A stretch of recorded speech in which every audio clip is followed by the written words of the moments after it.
Cámara ratificó cambios de comisión mixta a proyecto que mejora ingreso de directivos a sistema de desarrollo docente.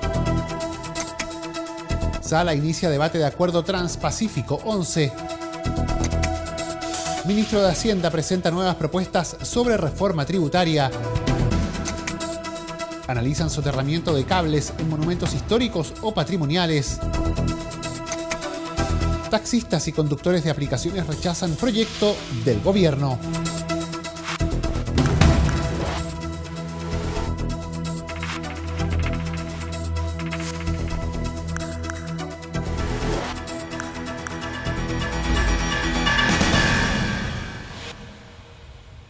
¿Cómo están? Los saludamos. Sean bienvenidos a una nueva edición de Frecuencia Legislativa. Nos reunimos para revisar las informaciones más relevantes ocurridas en las últimas horas en materia noticiosa aquí en la Cámara de Diputados. Partimos contándoles que la Cámara ratificó los cambios que la Comisión Mixta hizo al proyecto que mejora el ingreso de directivos al sistema de desarrollo docente. La Sala aprobó el informe de la instancia donde se repuso, en su mayoría, las modificaciones propuestas por el Senado y rechazadas por la Cámara en un tercer trámite a este proyecto de ley. Por 134 votos a favor y 2 abstenciones, la Sala de la Cámara de Diputados aprobó los cambios propuestos por la Comisión Mixta conformada para resolver las divergencias en torno al proyecto que mejora el ingreso de docentes directivos al sistema de desarrollo profesional docente. Dentro de ellos, destaca que aquellos profesionales de la educación reconocidos en los tramos experto 1 y 2 en el sistema de desarrollo profesional docente estarán exceptuados de la evaluación de desempeño docente. Estas y otras modificaciones fueron detalladas por los diputados Luis Pardo y Cristina Girardi. Respecto de los docentes directivos, se votó y se resolvió una divergencia que había, que consiste en prolongar la titularidad más allá del 2018, como estaba en la ley actual, agregando además a aquellos docentes que van a estar en los servicios locales de educación que por un tema de redacción habían quedado fuera. Esa era una de las divergencias. Luego también se aprobó incorporar una indicación que había propuesto el Senado y que había sido rechazada en la Cámara, que excluía del proceso especial de selección a aquellos establecimientos que no tuvieran el carácter gratuito. También se incorporó una indicación para que los tasadores se pudiesen ampliar más allá del ámbito de los tasadores bancarios. Se incorporó la condición de que estuviesen en el registro de tasadores del Ministerio de Vivienda, con lo cual se da solución a ese punto. Y lamentablemente una indicación que permitía incorporar el FICOM, es decir, el copago al cálculo de los arriendos, fue rechazada a mi juicio en forma equivocada, y esto va a provocar serios problemas en establecimientos educacionales que hoy día, con los límites que estableció la ley, no alcanza a pagar el valor real de arriendos. Dos temas, uno que no se aprobó, que tiene que ver con la base de cálculo del 11% de los arriendos que le tienen que pagar hoy día los particulares subvencionados, que pueden pagar arriendos por sus propiedades, ¿ya? Pero esto se establecía un límite del 11%, y aquí lo que se decidió en el Senado es que se ampliara la base incorporando los recursos que se establecen por copago, ¿ya? Entonces, el 11% va a ser mucho más plata, o sea, van a poder pagar arriendos mucho más caros, en definitiva. Estamos corriendo cada vez más la barrera y por lo tanto yo creo que ahí vamos a tener un problema, porque en la mixta lamentablemente uno tiene que votar en bloque, ¿ya? Y si bien hay 3 cosas en las cuales yo estoy completamente a favor, ¿ya? Esta a mí me parece vergonzosa, ¿ya? Desde el punto de vista de que estamos ratificando, ¿ya? Y estamos de alguna manera sancionando que los liceos de alta exigencia puedan seleccionar, y eso yo no estoy de acuerdo. Por otro lado, se ratificó el punto que cambia la fecha para conceder por única vez la calidad de titulares de la dotación docente dependiente de un mismo municipio, corporación educacional municipal o servicio local de educación a los profesionales de la educación parvularia, básica o media, que al 31 de julio de 2018 estén incorporados a ella en calidad de contratados. La Sala inició el debate del Acuerdo Transpacífico 11. El tratado comenzó a discutirse con la presencia del ministro de Relaciones Exteriores, Roberto Ampuero, y sobre la base de los 4 informes de comisiones, 2 proponiendo su rechazo y otras 2 planteando su aprobación. La polémica ha sido una constante compañera del Tratado Integral y Progresista de Asociación Transpacífico, conocido por las siglas CPTPP o simplemente TPP-11. Así se comprobó durante las negociaciones que condujeron a su constitución, luego en el proceso de firma y ahora al momento de abordarse legislativamente en la Cámara de Diputados. El acuerdo, ingresado a trámite en noviembre de 2018, inició su debate en la sala con la lectura de los informes de 4 comisiones, 2 planteando su aprobación, Relaciones Exteriores y Hacienda, y 2 su rechazo, Agricultura y Trabajo. Frente a una tribuna inquieta que tuvo que ser llamada al orden en variadas ocasiones, los legisladores reflejaron en sus discursos la doble posición expresada en los informes, tal como graficaron las opiniones del socialista Jaime Naranjo y del RN Francisco Eguiguren. Claramente se ha generado una correlación de fuerzas al interior de la Cámara de Diputados no favorable a la aprobación del TPP. Y por consiguiente creo que se requiere más discusión, más reflexión, porque en esto quiero ser claro, el TPP no cambia nada de los otros acuerdos que Chile ha suscrito sobre esta materia y por consiguiente aquí no se está dando ni un paso atrás ni un paso adelante. De tal manera que creo que hay que esclarecer las cosas, hay que despejar cualquier duda, de tal manera que los parlamentarios voten muy bien informados. Habiendo una posibilidad de abrirse la frontera con más de 3.100 productos, donde los aranceles van a bajar incluso a cero en muchos de esos productos, que va a permitir el acceso a productos que hoy día no los tenemos, yo creo que es de responsabilidad muy grande tener que apoyarlo. Esto va a generar más empleo, va a generar más crecimiento, más desarrollo y no generar esta cultura del terror que yo siento que la izquierda está empecinada con un tratado que además ellos son verdaderos autores. Justamente sobre este punto, el canciller llamó a la oposición a ser consecuente con lo que impulsaron cuando eran gobierno, bajo la presidencia de Michelle Bachelet, y adoptar una posición de Estado. Quiero recordar que este proyecto del TPP fue lanzado y además suscrito bajo la administración anterior. Le voy a decir exactamente el día, el 8 de marzo del año 18. Yo fui invitado por la administración anterior como ministro designado de Relaciones Exteriores. Estuve presente en un hotel acá en Santiago donde se firmó y el gobierno de la época, desde la presidenta hasta su ministro de Relaciones Exteriores, apoyaron y firmaron ese acuerdo. Y nosotros lo que esperamos es que consciente y consecuente con esto, y también consciente de la importancia de lo que es una política de Estado en política exterior, esos sectores que estaban junto a este proyecto voten hoy también de acuerdo a aquello que prometieron, que defendieron, que impulsaron y que firmaron en aquel momento. Y eso es lo que esperamos de la oposición hoy. El tratado fue firmado con 11 países de la región del Asia-Pacífico que representan el 13,3% de la economía mundial y un mercado de 498 millones de personas. Conforme a los datos del Ejecutivo, nuestras exportaciones tendrían un mejor acceso para aproximadamente 3.100 productos, destacando en este plano las mejoras alcanzadas con países como Japón, Canadá, México, Vietnam y Malasia. El debate y votación relacionado con esta iniciativa continuará en la primera semana de abril. Y luego de recoger las inquietudes manifestadas en la Comisión de Hacienda, principalmente de diputados de la oposición, el titular del ramo, Felipe Larraín, presentó un informe con 6 medidas compensatorias para evitar que la reforma tributaria se convierta en un plan regresivo. El ministro señaló que ya se encuentra en etapa de negociaciones políticas para llegar a un acuerdo y poder sacar adelante este proyecto. Con la idea de lograr un acuerdo que permita aprobar la idea de legislar del proyecto de modernización tributaria, el ministro de Hacienda, Felipe Larraín, presentó una serie de compensaciones a la iniciativa.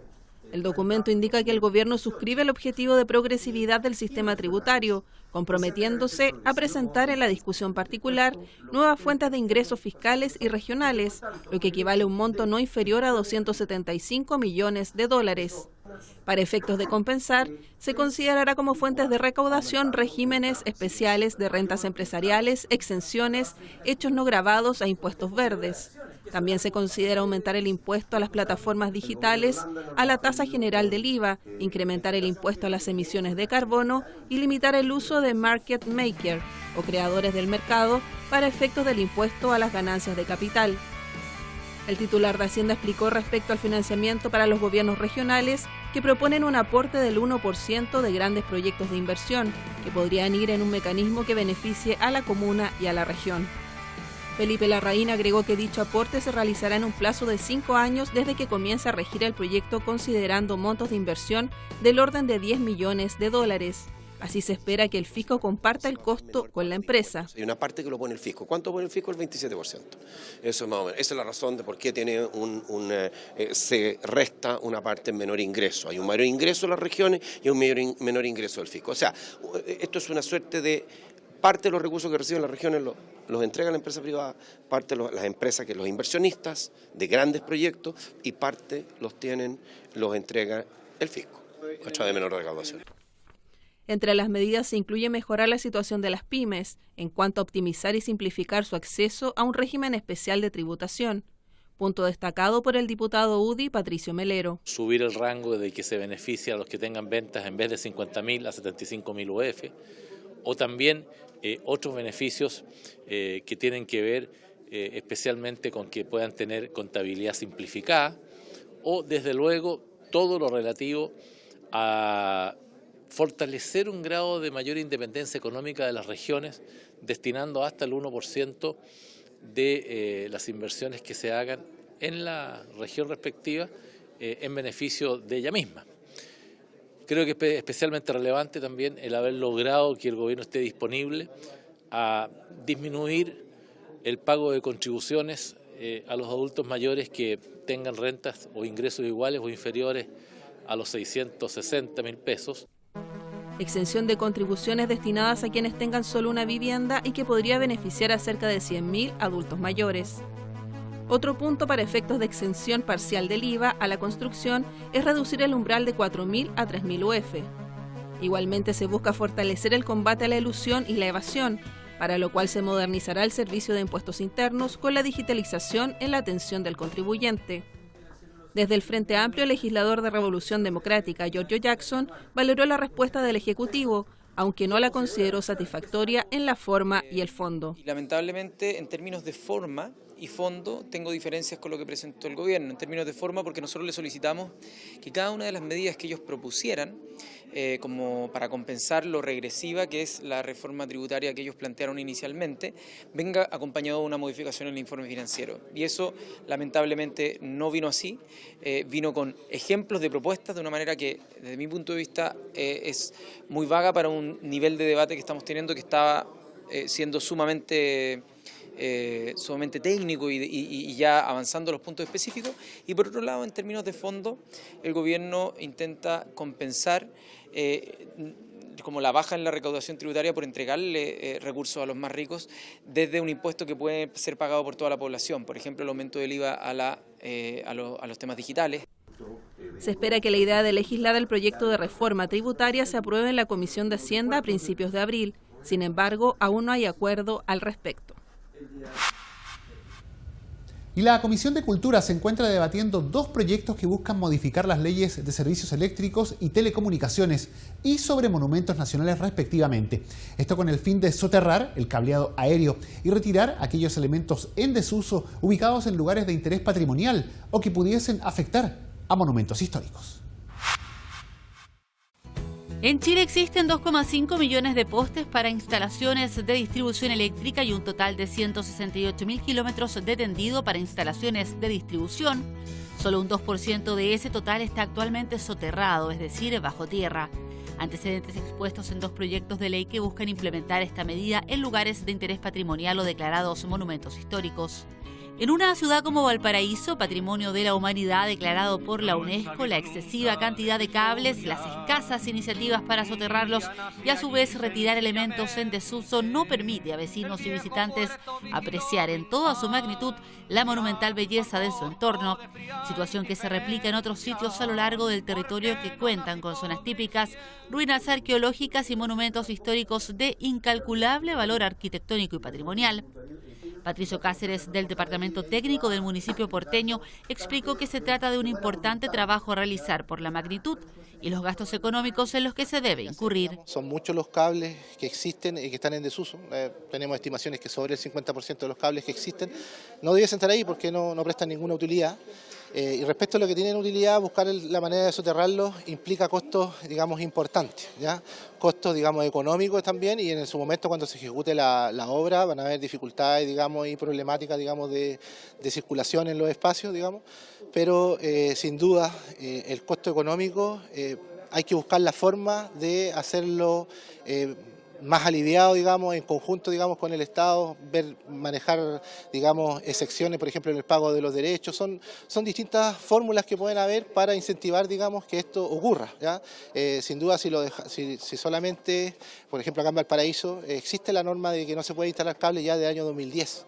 Y eso ha traído consigo que las empresas no inviertan acá en esta tecnología y en otras comunas ya la tengan, digamos, como el tema de la tecnología de la fibra óptica, ¿ya? Para eso, sin duda, tiene que haber este trabajo, digamos, mancomunado, digamos, de todas las áreas público-privadas para que esto se desarrolle con normalidad y lograr despejar estos cables, digamos, de las calles. Tras la exposición del personero, los parlamentarios consideraron que si bien los proyectos están bien encaminados, faltan varios puntos por abordar, como señaló el diputado Marcelo Díaz. Pero efectivamente faltan elementos de financiamiento, elementos de regulación, de fiscalización. Por ejemplo, una cosa que dijo hacia el final que me pareció tremendamente interesante: los postes, que son propiedades de la empresa, se instalan en un bien nacional de uso público y ellos tienen derecho a cobrarle a otras compañías por instalarse ahí. ¿Por qué esos recursos no van a los municipios? En segundo lugar, mecanismos de incentivos que permitan que efectivamente vayamos avanzando en el soterramiento de cable, que todas las empresas cuenten con tecnología para identificar los cables que están en desuso, que tengan la obligación de que los cables lleven su nombre, el nombre de la compañía, para saber exactamente qué le pertenece y que no se produzca esta suerte como de vacío. Por lo tanto, son ideas muy potentes que nos ayudan mucho. Soterramiento de cables que para los municipios y el Estado sería imposible de costear, puntualizó el diputado Hugo Rey, quien planteó una serie de incentivos que podrían solventar esta medida. Un incentivo que vaya encaminado a dar las condiciones para que en un futuro próximo las empresas puedan soterrar sin los costos que esto amerita, porque finalmente el usuario termina pagando, o son las mismas municipalidades que terminan pagando el mismo Estado. Así que estamos generando este espacio hoy día en la ley, sobre todo los que tiene que ver en relación con monumentos nacionales, y nosotros esperamos y yo espero en lo particular que sean acogidas las propuestas que también he planteado, de crear, por ejemplo, un plan maestro de soterramiento de cables en todos los sectores de los monumentos nacionales, para que cuando los municipios tengan que mejorar las veredas, construir veredas, se tengan que construir nuevos proyectos, se considere el poder establecer y dejar listos los ductos para un futuro soterramiento, porque en definitiva yo creo que parte de ese es el incentivo que nosotros tenemos que generar, y que obviamente después el uso de esos ductos, que los tributos en manos de los municipios, y con esto también generar más ingresos para las municipalidades que tanto necesitan. La instancia legislativa pedirá a la Sala la fusión de ambos proyectos de ley, como también antecedentes sobre el debate de esta materia en el Senado. A su vez, consideran necesario invitar a los ministros de Energía y Obras Públicas con miras a conocer su impresión respecto de la materia. Y diputados de la oposición respaldaron a taxistas y choferes de las empresas de aplicaciones de transporte y llamaron a rechazar el proyecto del gobierno que pretende regular el funcionamiento de este mercado. Pese a que en el inicio de la tramitación de esta propuesta estaban en bandos contrarios, el escenario político de hoy les motiva a unirse. Taxistas y conductores de empresas de aplicaciones de transportes expresaron junto a diputados de oposición su rechazo al proyecto del gobierno que pretende regular este servicio. La propuesta ya fue revisada por las comisiones de Transportes y de Hacienda y se encuentra en condiciones de ser debatida en la sala. Sin embargo, a juicio de la diputada Daniela Chicardini, junto al diputado Jaime Mulet, esta norma solo beneficiará a las empresas. Yo pienso que esta ministra de Transporte más bien pareciera la reseñadora pública de las aplicaciones que una ministra de Transporte. Así que yo llamo a este gobierno a que escuche hoy día a los actores principales. Acá tienen mucho que decir, acá se genera una competencia desleal. Aún así, cuando estemos regularizando este nuevo servicio. Ha ocurrido un hecho único en el mundo. Aquí en Chile se están uniendo taxistas y conductores Uber para enfrentar un proyecto que, repito, beneficia fundamentalmente a las aplicaciones tecnológicas. Esto es un hecho inaudito. ¿Y por qué? Porque el proyecto tal como está, lo que está haciendo es depredando el trabajo tanto de conductores, dueños de vehículos de plataformas, como el trabajo indirectamente también de los taxistas, que obviamente tienen una competencia. Ambos gremios solicitan una tarifa mínima neta para los vehículos de aplicaciones, contar con una patente de color diferente o con algún distintivo y que se limite la entrada de vehículos de las plataformas, tal como señalaron Daniela Saba, presidenta de ACUA, Asociación de Conductores de Aplicaciones, y Patricio Avendaño, secretario de Citrabae, multigremial que agrupa a taxistas y al transporte menor. Hoy en día a los conductores de aplicaciones no nos están llegando viajes porque están entrando autos en forma indiscriminada. Estamos en la misma lucha con una tarificación porque cada día las aplicaciones no les interesa fidelizar al conductor. Lo único que les interesa es que todos los días entren 30 o 40 autos diarios. Y eso hace que los conductores actualmente se precaricen. No tenemos sistemas de seguridad. Lo que queremos es que también a las personas que trabajan por aplicaciones tengan una cierta cantidad de vehículos y que no se quede indiscriminadamente el parque abierto, ¿ya? Porque así como nosotros tenemos normas, también ellos tienen que tenerlas. El proyecto, que se encuentra con suma urgencia, está en tabla. Sin embargo, no ha sido debatido por la sala, por lo que habrá que ver si la urgencia es modificada para abrir un espacio que permita negociar estas demandas.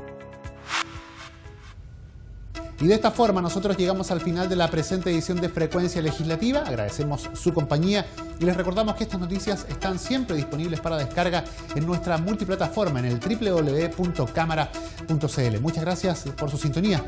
Siga junto a Cámara de Diputados Televisión.